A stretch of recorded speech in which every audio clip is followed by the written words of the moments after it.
Hello mga kabsat, Jackie! Welcome back to my vlog. And for today's video, nandito kami sa last island hopping namin. Ang pangatlong island hopping ngayong araw na to.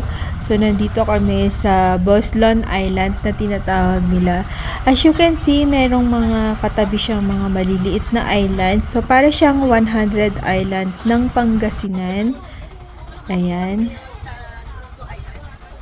So guys, pwede rin kayo magdala ng pagkain dito.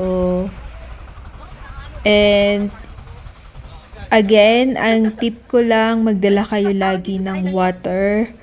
So para hindi tayo ma-dehydrate. Kasi sa sobrang init niya, alam nyo na.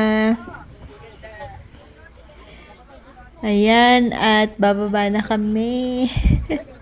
Talagang mananawa ka ng magagandang white sand dito sa Britannia, sa Surigao del Sur. At eto na nga. So, niyayaya ko na bumaba yung mga kasama ko. So, ako ang mangunguna muna. Sisit! O, ayan na nga. Muntik pang mahulog.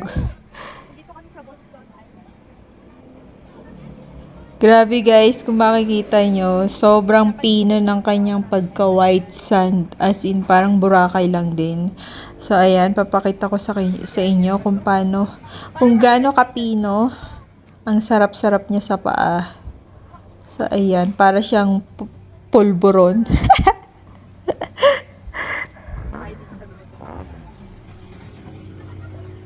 Oh, diba?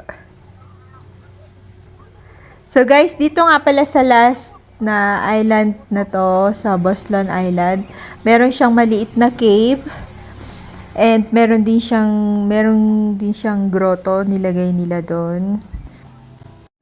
At eto na nga mga kabsat Jackie. So, papunta tayo dito sa my cave. Yan.